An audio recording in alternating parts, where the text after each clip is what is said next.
नमस्कार दोस्तों, स्वागत है आप सभी का विद्याग्राम जीएम में। प्यारे दोस्तों, जैसे कि आप सभी को पता है कि हमारा पाचन तंत्र चल रहा है। इससे पहले हम 12 क्लास ऑलरेडी कर चुके हैं। अगर आपने नहीं देखा है तो प्लेलिस्ट में जाकर के सारा का सारा क्लास आप ज़रूर देख लीजिए। आज हमारा ये 13वां क्लास है और साथ ही साथ ये पाचन तंत्र का लास्ट क्लास है। यानी इसके बाद हमारा पाचन तंत्र पूरी तरह से कंप्लीट हो जाएगा। और जैसे ये पाचन तंत्र का पूरा सेशन कंप्लीट होता है, आप किसी भी वनडे एग्ज़ाम का पेपर दे सकते हैं। आप इजीली इस पेपर में 95% तक आप क्वेश्चन सॉल्व कर लीजिएगा। बाकी बात करें 5% की, तो वो कभी ना कभी कुछ ऐसा डीप में क्वेश्चन पूछ देगा या फिर कुछ ऐसा अटपटा क्वेश्चन पूछेगा कि आप चाहकर भी उसे नहीं बना सकते। इसलिए कम से कम आप 90 टू 95% क्वेश्चन को तो आप सॉल्व कर ही लेंगे, ठीक है। ऐसी मेरी आशा है, क्योंकि हमने इसमें लगभग 60 क्वेश्चन के आसपास हमने इस चैप्टर में पढ़ा है और हर एक का 4 ऑप्शन है। तो इस हिसाब से अगर हम देखें तो लगभग 200 से 250 के आसपास हम क्वेश्चन कर चुके हैं। तो इस हिसाब से हम कह सकते हैं कि पाचन तंत्र में इससे अधिक क्वेश्चन नहीं पूछेगा। और आपको ध्यान रखना है, किसी भी वनडे एग्जाम का आप क्वेश्चन उठा करके वहाँ से आप चेक कर सकते हैं कि आपको कितना सही हो रहा है। बात करें तो नीट का क्वेश्चन आपको नहीं उठाना है, क्योंकि उसमें काफ़ी डीप में क्वेश्चन पूछा जाता है, ठीक है। बाकी किसी भी वनडे एग्जाम में आप अगर बैठते हैं तो आप बेहतर स्कोर कर पाएंगे बाकी अन्य विषयों की तुलना में या फिर अन्य चैप्टर की तुलना में पाचन तंत्र में, ठीक है। तो ये हमारा लास्ट क्लास होने वाला है। इसके बाद कौन सा चैप्टर शुरू करें, ये आप हमें कमेंट में ज़रूर सजेस्ट कीजिएगा, ठीक है। तो चलिए शुरू करते हैं आज के पहले क्वेश्चन तरफ। तो देखिए, ये हमारा पहला क्वेश्चन कह रहा है, भोजन के पाचन की प्रक्रिया के दौरान होने वाले ऊर्जा परिवर्तन के प्रकार को बताएं। ये क्वेश्चन, जितने भी क्वेश्चन है वो सारे प्रीवियस ईयर में पूछे गए हैं, जो कि रेलवे में पूछा गया है। रेलवे आरआरबी के जितने भी एग्ज़ाम हैं उन सभी एग्ज़ामों का हमने संकलित किया है और वो आपको हम यहाँ पे बता रहे हैं। और साथ ही साथ ये रेलवे में सबसे अधिक जो है डीप में क्वेश्चन पूछा जाता है साइंस में। और अगर आप रेलवे के क्वेश्चन अगर कर लेते हैं तो बाकी एग्ज़ाम का, जैसे एसएससी जीडी या फिर किसी स्टेट एग्ज़ाम का, अगर किसी एग्ज़ाम में आप बैठते हैं तो आप इजीली क्वेश्चन कर पाएंगे, ठीक है। तो ये कह रहा है कि पाचन प्रक्रिया के दौरान होने वाले ऊर्जा परिवर्तन को बताएं।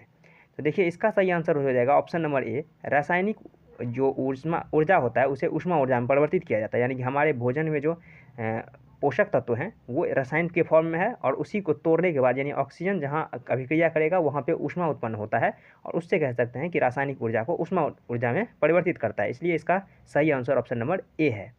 बाकी ऑप्शंस को हम देख लेते हैं। तो बी कह रहा है, यांत्रिक ऊर्जा से ऊष्मा ऊर्जा में। तो देखिए, हमारा शरीर कोई मशीन नहीं है कि हम उसमें यंत्र के तरह, यानी कि इसमें यांत्रिक ऊर्जा का कोई मतलब ही नहीं है, ठीक है। हमारे शरीर में किसी प्रकार का यांत्रिक ऊर्जा नहीं है। बात करें रासायनिक ऊर्जा का, ये रासायनिक ऊर्जा से प्रकाश ऊर्जा में, तो हमारा शरीर कोई ट्यूबलाइट नहीं है कि रासायनिक ऊर्जा को प्रकाश ऊर्जा में बदल देगा। ये होता है क्या, एक जुगनू आपने देखा होगा, तो वो जो है रासायनिक ऊर्जा से प्रकाश ऊर्जा में ही बदल देता है, लेकिन मानव ऐसा नहीं कर सकता। और यहाँ कह रहा है ये मानव पाचन तंत्र ही चल रहा है, ठीक है। उसके बाद करें प्रकाश ऊर्जा से रासायनिक ऊर्जा में, तो ऐसा भी नहीं है कि हम धूप खा करके और अपना सारा गतिविधि कर लें, ठीक है। हालांकि धूप के माध्यम से जो है हमारे चमड़ी में ऐसा केमिकल पाया जाता है जो कि विटामिन डी का संश्लेषण कर लेता है, लेकिन सिर्फ और सिर्फ धूप से जो हमारा काम नहीं चलने वाला है, ठीक है। तो इसलिए इसका ऑप्शन ए सही हो जाएगा, रासायनिक ऊर्जा से ऊष्मा ऊर्जा में परिवर्तित करता है। बाकी क्वेश्चन देखते हैं। अगला क्वेश्चन कह रहा है, मानव में भोजन और हवा के लिए समान मार्ग कौन सा है। सामान्य से आप उभयनिष्ठ समझ लीजिए, यानी कि एक ही मार्ग जो दोनों काम करे, यानी कि जिसमें हवा भी जाए और भोजन भी जाए। देखिए, ऑप्शन ए जो है यह है कंठनली। कंठनली का मुख्य कार्य क्या है, ये आवाज़ उत्पन्न करने में मदद करता है। हम जो बोल रहे हैं, आप जो बोल रहे हैं, वो आवाज़ उत्पन्न करता है, कंपन उत्पन्न करता है ये कंठनली, जो कि चारों ओर से जो है उपास्थि से घिरा हुआ रहता है। जैसे आपने इससे पहले वाले क्वेश्चन में हम बताए थे कि किस तरह से उपास्थि का जो छल्ला होता है इस तरह से ऐसे ऐसे घेरे रहता है, ताकि वो लचीला भी रहे और साथ ही साथ सुरक्षा भी प्रदान करे कंठ को। तो कंठ नली जो है उपास्थि से घिरा हुआ रहता है और ये आवाज़ उत्पन्न करने में मदद करता है, ठीक है। बाकी बात करें ऑप्शन बी, नसा गुहा का, तो देखिए नाक से जो है हमारा भोजन कभी भी अंदर नहीं जाता, इसलिए ये सामान्य मार्ग तो नहीं होगा, यानी उभयनिष्ठ यानी दोनों में काम करने वाला मार्ग तो नहीं होगा। नसा गुहा से सिर्फ और सिर्फ वायु जाता है, बल्कि फूड नहीं जाता, तो ये भी नहीं होगा। बात करें ऑप्शन सी, ग्रास नली, तो आपको ध्यान रखना है ग्रास नली को इंग्लिश में हम ईसोफेगस कहते हैं और आपको कई बार बताएं कि ग्रास नली ही ईसोफेगस है और जिसे हम फूड पाइप कहते हैं। तो ये जो है एपिग्लोटिस से निगलने के बाद का जो हिस्सा होता है वो ग्रास नली कहलाता है, जो हमारे अमाशय से जुड़ा हुआ रहता है। तो ये हमारा ग्रास नली है, जिसमें सिर्फ और सिर्फ भोजन जाता है, हवा नहीं जाता है, तो ये भी उभयनिष्ठ मार्ग नहीं होगा। बात करें ऑप्शन डी, ग्रसनी का, तो ये एकदम सही जवाब हो जाएगा।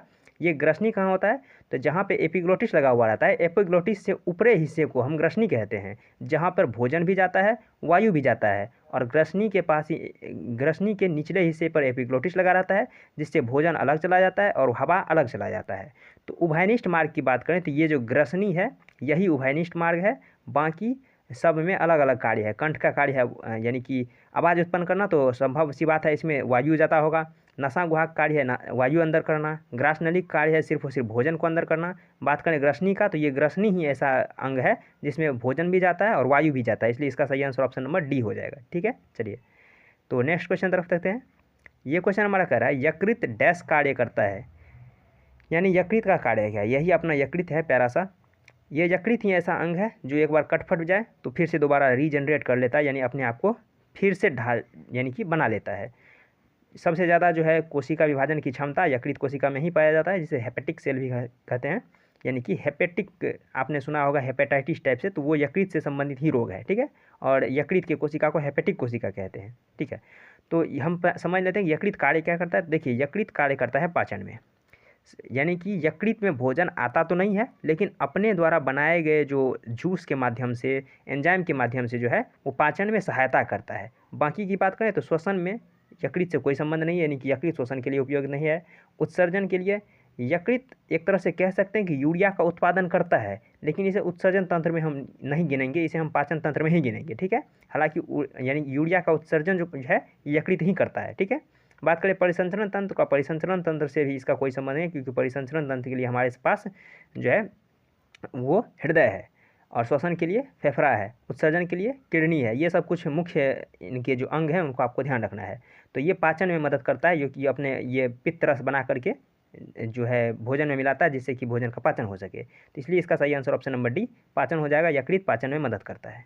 चलिए अगला क्वेश्चन कर रहा है शाकाहारी को डैश को पचाने के लंबी छोटी आंत की आवश्यकता होती है। ये मान लीजिए ये हमारी गौ माता है और इसको पाचन के लिए जो है सबसे लंबी जो है छोटी आंत की आवश्यकता पड़ती है। बात करें शेर बाघ का तो वो जो है शाकाहारी जानवर तो है नहीं, वो मांसाहारी है, तो उसमें जो छोटी आंत है उसकी लंबाई छोटी ही होती है। जबकि बाकी जितने भी घास खाने वाले जीव हैं जैसे गाय, बकरी, भेड़, ये सब जो है इनका जो है छोटी आंत काफ़ी लंबा होता है। ठीक है, तो यहाँ पे क्यों लंबा होता है, तो इसका कारण है ऑप्शन बी सेलुलोज, जो कि मानव में पाचन तो होता ही नहीं है। पहले होता था अपेंडिक्स में, लेकिन जब से मानव सभ्य हुआ और घास फूस खाना छोड़ दिया तब से उसमें जो है वो अपेंडिक्स वेस्टिजियल ऑर्गन बन गया, यानी कि अवशेषी अंग बन गया, यानी अब वो हमारे शरीर में किसी काम का नहीं है।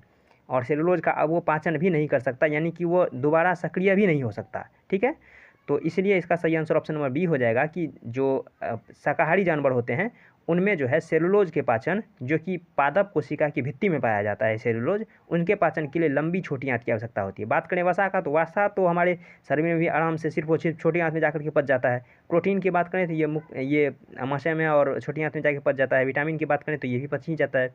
तो इसका सही आंसर ऑप्शन नंबर बी हो जाएगा।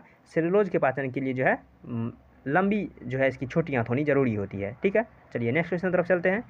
ये क्वेश्चन हमारा कह रहा है हमारे पेट में स्रावित होने वाला प्रोटीन पाचक एंजाइम कौन सा है जो निष्क्रिय अवस्था में होता है।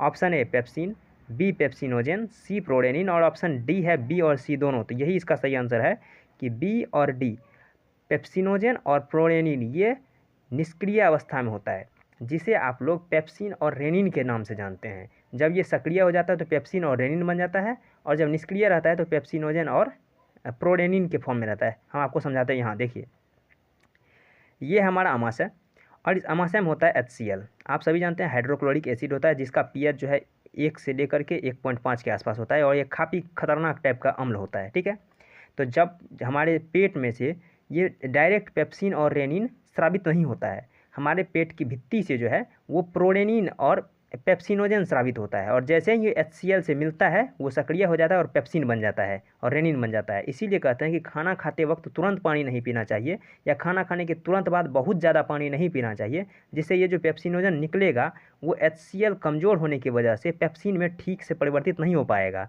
और प्रोडेनिन भी ठीक से रेनिन में परिवर्तित नहीं हो पाएगा। इसलिए जो है वो प्रोटीन का पाचन थोड़ा सा कम हो जाएगा, जिस वजह से कहा जाता है कि खाना खाने के तुरंत बाद या फिर तुरंत पहले या खाना खाने के दौरान बहुत ज़्यादा पानी नहीं पीना चाहिए। इतना पानी पीजिए कि ताकि भोजन जो है ठीक से घुल मिल सके। ठीक है, ताकि ये HCl भी जो है डाइल्यूट ना हो, यानी पतला ना हो, और भोजन भी जो है एकदम गांठ के रूप में पड़ा ना रहे, यानी वो भी मिल जाए, इसलिए उतना ही पानी पीना चाहिए। तो आपको ध्यान रखना है कि पेप्सिनोजेन और प्रोडेनिन ये निष्क्रिय अवस्था में होता है। जैसे ही HCl से अभिक्रिया करता है ये पेप्सिन और रेनिन में बदल जाता है और ये प्रोटीन के पाचन में मदद करता है।